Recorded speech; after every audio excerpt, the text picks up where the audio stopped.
So what's up? Magandang gabi sa inyong lahat mga kamanok. So once again, this is Linyada ng Mamay. At syempre, sasagot ulit tayo sa mga katanungan na inyong inilagay dito sa comment section. Kaya pang hinihintay nyo mga kamanok, bago kayo mag-comment, bago kayo mag-react o mag-like sa ating video ito, huwag nyo sanang kalimutan na mag-subscribe at pindutin yung notification bell para sa ganon. Marami pa kayong videos na mapanood nyo, marami pa kayong videos na makapulutan ng aral at may apply sa inyong pagmamanok. Kaya mga kamanok, kung nakapag-subscribe na kayo, maraming salamat at simulan na po natin ang pagsagot sa inyong bawat katanungan. So, himayin po natin lahat.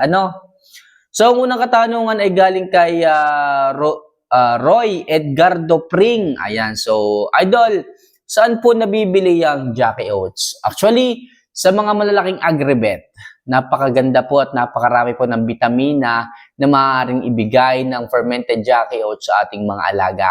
So, natural and superfood po ito pagdating sa ating mga manok. Sabihin ko na mas maganda pa ito sa mga suplemento na inyong ibinibigay.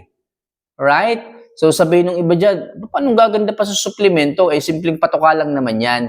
So, sa marami nating mga kamanok, na hindi naniniwala kung gaano kaganda yung fermented Jackie Oats, subukan nyo po. Meron po yung natural vitamin B12 na siyang nagpapapula ng mukha, nagpapakintab ng balahibo ng inyong mga manok. Meron din yung natural amino acid na tumutulong upang bumulto at gumaan ang pangangatawan ng inyong mga alaga. Meron din siyang calcium na tumutulong upang i-develop ng maayos ang bone structure ng inyong mga manok. At the same time, meron din siyang mga enzyme, zinc, at kung ano-ano pang mineral na talagang nakakatulong talaga sa katawan ng ating mga manok. Mapapansin mo kaagad Mapapansin mo kaagad talagang ang ganda sa katawan yung fermented Jackie Oats na binibigay natin. Kaya subukan nyo po. Saan ba makakabili nito? So try ko pong ilagay dito pag may lumabas na picture dyan o alin man sa video ito. Habang pinapanood nyo, may lumabas po na Jackie Oats, itsura ng Jackie Oats, click nyo lang po yun. So, may mariredirect na po kayo kung saan kayo makakabili nun. Okay? So, bantayan nyo lang po, lalabas dito, o kung saan pa man, basta nasa video ito, i-click nyo lang po yun. Alright? So, Roy Edgardo, sana po ay makatulong kung saan tayo makakakuha ng Jackie Oats. Galing naman kay Marito Ligid. Good evening, boss. Ano ang gamot sa namaos na manok wala ng boses? Okay? So, kapag paos po ang manok, meron po yung respiratory problem. Pag sinabing respiratory, sa kanyang dibdib. It's either yan po ay sipon na napabayaan, o kaya naman ay nagluluha na manok na napabayaan. Kapag ganun po, kumakapit na po talaga yan sa lalamunan ng manok. Ang hirap po niyang tanggalin, ang hirap po niyang pagalingin kapag kaganan. Kaya ako nagsasabi sa inyo, kung mahal niyo ang inyong mga alagang mga manok, kapag nakita niyo na tumamlay, nagkasipon, subuan niyo na kaagad ang antibiotic. Para sa ganon, hindi na po tumagal pa masyado. Kasi ang manok po, pag tumagal po masyado, ang sakit sa kanyang katawan, bukod sa nababansot, ay possible, ang dami niyang mga abnormalities sa katawan. Namumutla, ang bagal lumaki, walang ganang kumain, and so more and so on. So, napakarami pa niyan. Kaya please, mga kamanok, kung mahal niyo po ang inyong mga alaga, pag nagkasakit, inyo po kaagad silang bigyan at gamutin ng sa sipon. Para sa ganon, hindi na po sila magka-problema sa kanilang health. Hindi sila magka-problema na bakit hindi ito tumangkad, ang kapatid naman ito tatangkad, bakit ito nabansot. So, dahil po yan sa kapabayaan ninyo kung bakit hindi niyo po agad ginamot. Pero kung ang tanong mo ay namamaos yung alaga mo, ang magandang gawin mo dyan, i-declag mo muna yung manok. Baka mamaya meron na pala siyang mga keso-keso dito sa kanyang lalamunan, hindi niyo po napapansin. Kapag ganyan na napapaos or namamaos ang ating mga alaga, possible, nagtagal na po nung sobra ang sakit ng manok. Hindi po natin naghahanapan ng magandang antibiotic, hindi po natin nasolusyonan yung bawat sitwasyon nila. Kaya po sila ay dumarating talaga sa point na kapag katibilao, wala ng boses. Kasi nga po masyado na pong dry out itong kanilang esophagus, itong kanilang respiratory system. Anong magandang gawin? Magbigay agad kayo ng pwedeng Amtil, pwedeng Trifast, kahit na anong antibiotic kung saan po kayo hiyang. So, for 7 days po yan. Alright? So, mahaba-haba. Alright, so next. From Daddy Lou, ayan. Sir, okay lang ba na pagsabayin ang Jackie Oats at Aminoflex? Yes po, pwede po yan. Kasi natural food naman po yung Jackie Oats. Tapos si Aminoflex naman, iba naman yung paraan kung paano siya binibigay sa ating mga alaga. So, possible, pwede po yan. At nakikita ko napakaganda ng resulta. Okay? So, next question. Mega shoutout muna, okay, kay Daddy Lou from Aklan. And also, ito yung katanungan ni Arnel Kaling. Ayan, so, pa-advise po, paano po gamitin yung gumboro? Thanks, okay? So, ang gumboro po, mga kamanok, yan po ay uri ng bakuna na binibigay sa ating mga alagas kapag ka sila ay nasa age na ng 14, 21, 28. Okay, so, ano ba ang sintomas ng gumboro? Bigla na lang po silang babalukag ang balahibo, manghihina, walang ganang kumain, tapos malulungkot, lagi na lang nakaupo sa isang tabi, hindi na po sila maganang kumain, numinipis po ang kanilang hita, tsaka kanilang mga katawan. So, yun po ang sign na meron pong gumboro. Pero wala po siyang sipon, wala po siyang halak, basta bigla na lang silang manghihina. So, that is gumboro. So next, okay, so paano naman daw po gamitin yung gumboro bago tayo mag-proceed? So yun po ay nakalagay sa 2 boteng maliit. Paghahaluin niyo po yun. Then kakalugin niyo po pag nahalo, then sa kanya po ipapatak.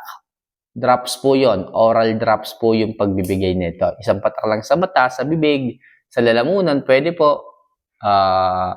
Sa mata, sa bibig, sa ilong, ayun, pwede po. So next question. Galing kay Eric Limon. Ayan. So, Idol, Kamamay, pwede po bang makabili sa'yo ng Jackie Oats? Kasi wala po dito sa amin. Idol sa Apari, Cagayan Valley, sana mapansin. So, hindi po tayo nagtitinda ng Jackie Oats eh. So, upon viewing itong ating video ito, kapag may nakita po kayong Jackie Oats dito lumabas, click nyo na lang po kaagad. So, para po sa ganun, makita nyo po kung sino yung nagre-reseller ng ganyan para makakuha po kayo. Kasi kung manggagaling po sa akin, napakalayo naman po. Alright? So, next question. Galing kay Marcelino Inas. Idol, ano ang gamot sa manok na namamayat? Bigla na lang hindi kumain, Idol, wala naman siyang sipon. Alright? So, maraming factor kung bakit ganyan. Nawawala yung gana. Possible minsan, marex. Bigla na lang malulumpo, pero magana siyang kumain. O kaya naman minsan, baka may sakit na po siya ng Newcastle disease, hindi pa natin alam. Okay? So, bigla na lang siyang manghihina. Although, nandun pa rin yung appetite, iba na po kasi pag meron na pong tama ng NCD. So, Nasaan na ba tayo? So, pagdating naman sa kawalang gana ng inyong mga alaga, i-check nyo po. Baka kasi mamaya may sipon. Pag may sipon kasi, possible talagang mawabawasan yung gana sa pagkain. Kaya ang ginagawa natin, nagbibigay tayo ng antibiotic kapag kaganyan, 3 days. Para sa ganun, manumbalik po yung ganda ng pangangatawan, yung healthiness. Baka kasi may nararamdaman silang hindi maganda sa kanilang katawan, parang silang lalagnatin. So, hindi talaga sila kakain ng pagkain. Kaya maganda magbigay ng antibiotic 3 to 5 days para sa ganun masigurado natin na wala silang sakit. Kasi napakahirap kapag ka bigla na lang nag-abroad yung ating mga alagang mga manok, lalo na kung mga materialis pa ito. Okay? So next. Sir, ano po ang dapat gawin kapag yung 4 months old ko po ay nabuli ng inahin at ngayon 6 months na po ang aking manok, hindi pa rin siya nagbibinata. Okay? So, ano po ang dapat gawin? So, kapag po ang ating mga alaga, gaya na sabi mo, 4 months old, tapos siya ay nakipag-marathon sa inahin. Okay? So, parang siya ay naging late maturing. So, ngayon 6 months na po, ano po ang dapat gawin? So, ang possible mong dapat gawin dyan, magbigay ka lagi ng mga high in V vitamin supplements. It's either injectable, o kaya naman kahit yung fermented Jackie Oats, makakatulong po yan. Okay? So, kapag, check ko lang yung tanong mo. Kasi kapag ka masyadong na-stress yung manok, eh talagang matatandaan po niya kung sino po yung kasama niyo nung araw na yon. So, kailangan nyo lang dyan po ay ipahinga. Kailangan may nakikita siyang manok pero it's either pullets o kaya naman ay mas bata sa kanya para ma-develop yung vigor. Ganoon po yung ginagawa namin dito para sa ganun madali pong ma-develop yung kanyang kalooban. Para sa ganun siya po ay maging maayos na rin po. Alright? So next question, napiyok na. From Jules Cotson, anong magandang pampurga ng manok idol at pakainin mo ba siya bago purgahin? Okay? So lahat po ng pampurga hanggat maaari kailangan walang laman ang tiyan. Walang laman, walang kinakain o walang tinutuka yung manok. Para sa ganon, yung mga bulati dyan sa walls ng bituka ng inyong mga alaga sumama po sa flushing. Okay? So ano bang magandang pampurga? Kailangan kasi mga kamanok paiba-ibang pampurga ninyo para sa ganon yung mga hindi nadala sa unang purga o baka naman kaya ganon, hindi po talaga kaya ng pampurga na yon yung ilang mga bulating natira sa loob. Kaya mangyayari, magpapalit-palit po kayo ng pampurga para sa ganon masigurado po ninyo na wala pong immunity pagdating sa pagpupurga o pagdating sa pamurga ng inyong mga alaga. So sa ngayon, yan lang muna mga kamanok ang ating mga katanungan na sasagutin. Sana kahit paano, nasagot ko po ng maayos at makatulong sa inyong buhay pagmamanok. So ano pang hinihintay niyo mga kamanok? Kung may katanungan kayo, may gusto kayong malaman tungkol sa pagmamanok, ilagay mo lang yan sa comment section. Akong bahala. So see you for our next vlog. Paalam.